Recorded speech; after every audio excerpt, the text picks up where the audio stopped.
So you're confident that Trump's administration has enough power to force Putin to agree with this ceasefire plan if such measures are imposed? I am very confident of that. Well, of course, what I don't know, this is only part of a bigger thing.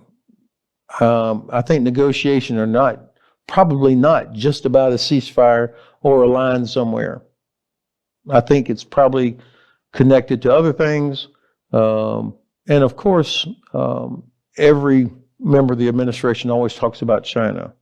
So whatever is being worked out with regards to Ukraine, they have an eye towards China also.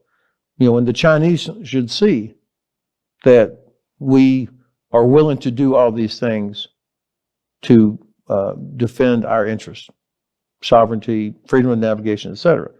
The Chinese should be worried. If they don't see us doing this, then I think they're not so impressed with what we say about the Pacific. How much time could take these negotiations with Vladimir Putin and his team? Bloomberg reported that he was forming a professional team of negotiators and mediators. How much time would it take for Trump to force Putin to ceasefire? Of course, that's an impossible question to answer. Anybody that says it's going to be done by a certain date, that is 100% wishing or guessing. I've seen people talk about, they want to get it done by 9 May so that you can have this big. I'm sure Putin would love nothing better than that, to have victory, and have the American president at Red Square. Oh my God. But this is people speculating about things. Any date or deadline is, at least in public, is artificial. And the Russians should believe that we're prepared to do this until we get to the point where President Zelenskyy says, I'm good with this. So however long that is. And also from your perspective, these negotiations between Ukraine, Russia, and the United States and the front lines, also Pete Hegseth commented on that, and he made one interesting statement that he does not rule out providing Ukraine with nuclear weapons if Trump decides to do so. What is your reaction to this interesting statement? Yeah, I think Secretary Hegseth has come under some criticism from even Republican senators about what he said in Brussels there. So, and then the very next day, he, of course, began to walk back. So I think, let's be candid, it's still in the first weeks of a brand new administration. There's always going to be some mistakes made. I can't, it's hard to imagine any scenario where that would be approved. And keep in mind, and there will be some people in Ukraine that will remember this from when Ukraine did have nuclear weapons. This is so expensive. Almost of the British defense budget, which is close to like 2.5% of their GDP, 1% of their GDP is just to pay for their nuclear force, which is very small. So, in other words, almost half of the British budget, defense budget, is to maintain a modern nuclear force. So, I don't think serious people really believe that this would be helpful for Ukraine, even if this were a feasible thing. And I think the United States, no matter who, it's Republican, Democrat, Congress, nobody would see benefit for violations of the non-proliferation treaty. I think it's in our interest that Ukraine not feel that it had to do that. And also, so you're confident that only conventional weapons would be needed for Ukraine to deter another Russia's attack in the future? Yeah. I think whether it's capabilities that Ukraine manufactures itself or long-range weapons, air defense weapons, conventional artillery, all of these things, whatever is needed for Ukraine to win this war, that's what we should be providing without interruption. Do you feel that Vladimir Putin now is interested in agreeing with a ceasefire deal? Do you feel that he suffers enough and enough pain is being inflicted on Putin, Kremlin, and all Russia's allies to agree with ceasefire deal this year? Well, of course, he doesn't care about how many soldiers of his that are killed or damage that's done. I think he continues this war as long as he thinks that we will quit. I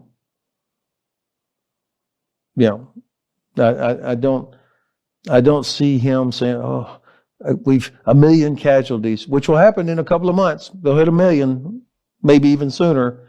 I don't think he'll say, "Oh, that's too many. We got to stop." His survival depends on being at war and at least giving the illusion somehow that Russia is winning or going to win. So his survival is tied to that.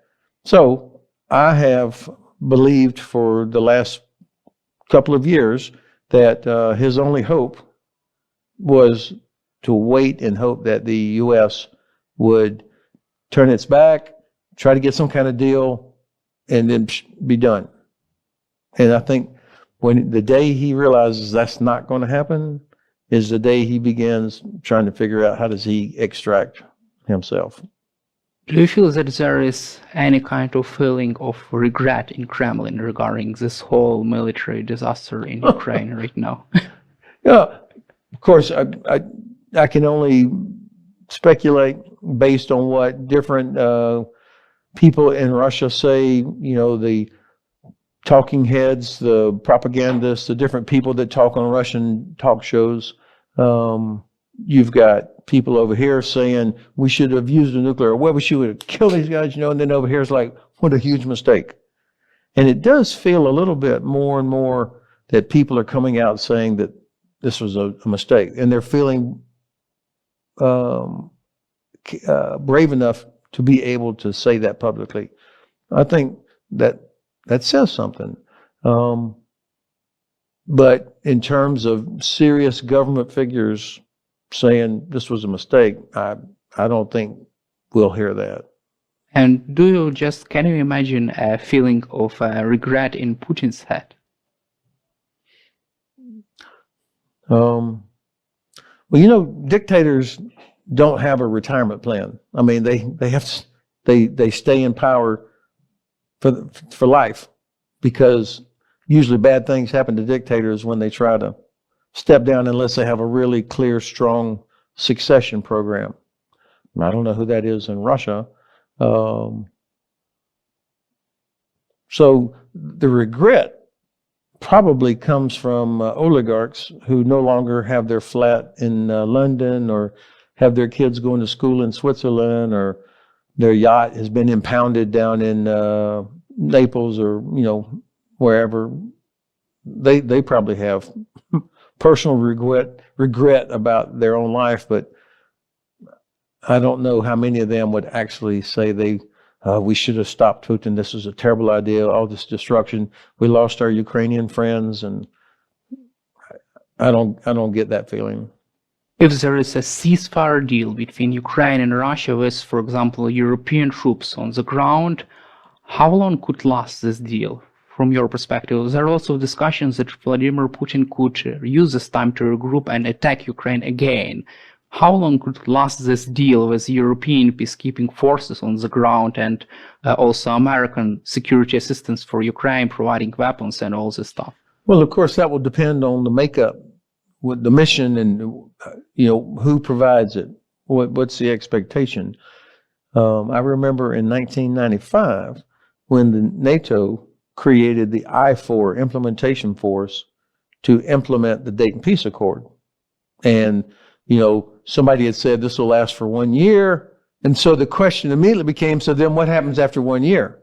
And the Supreme Allied Commander at the time, General Jowan, was smart enough to say, I don't worry about what happens in a year. I worry about what happens now. That's what I'm focused on, which was the correct thing for the commander to say. Let political leaders argue about what happens next. And I think the I-4 did last 2 years, and then it became S-4, Stabilization Force, and it went on. And actually, that was a very successful intervention.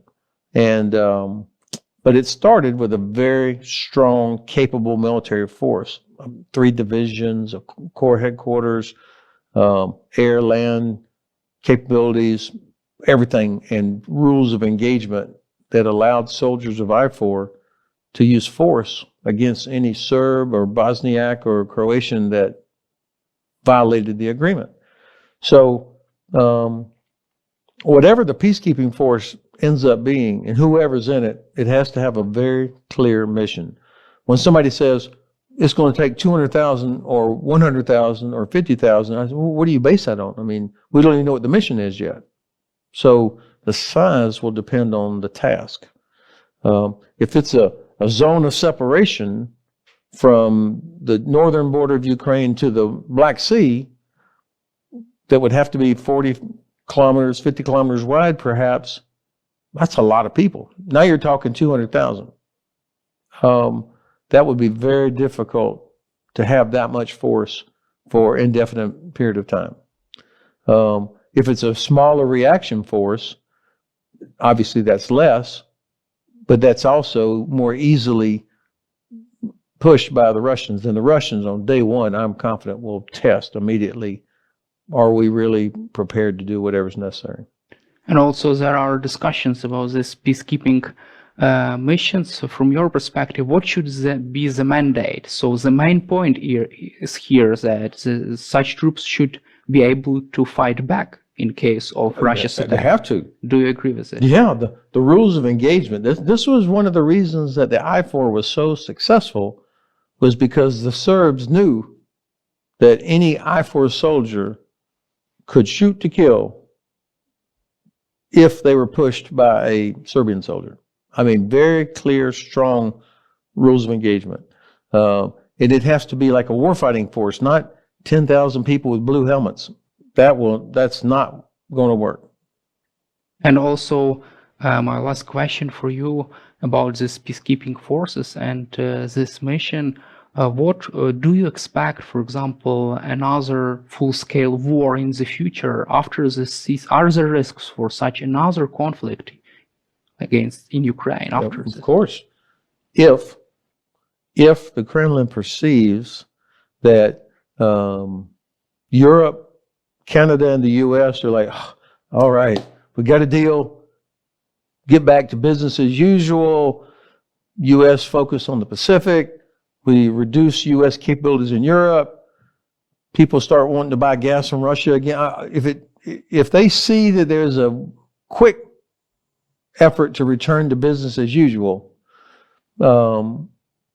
which means the urgency needed for European countries to grow their own capability, if they see that, then I think, yes, we will see a resumption of the conflict.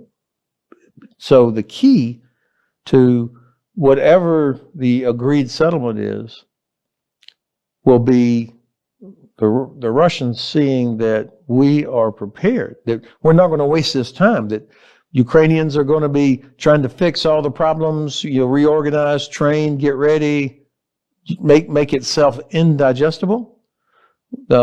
Russia should see Europe pushing more and more and more into Ukraine, and at the same time growing its own capability so that it becomes, it has the real deterrent capability. That's what the Russians should see. If they don't see that, and if they don't see a strong U.S. commitment, then I think absolutely the risk goes up. In Germany, there's a lot of talk about we have to be ready for 2029. I mean, that was an estimate, like 4 or 5 years to be ready to achieve where they think they can be. All right. Well, if that's true, then the Russians will say, all right, well, why would we wait until 2029? So the danger time is between now and when Germany and other European countries think they will be finally ready. Thank you, General Hodges, for your time and for your support for Ukraine, and glory to Ukraine. Heroam Slava. Thank you very much.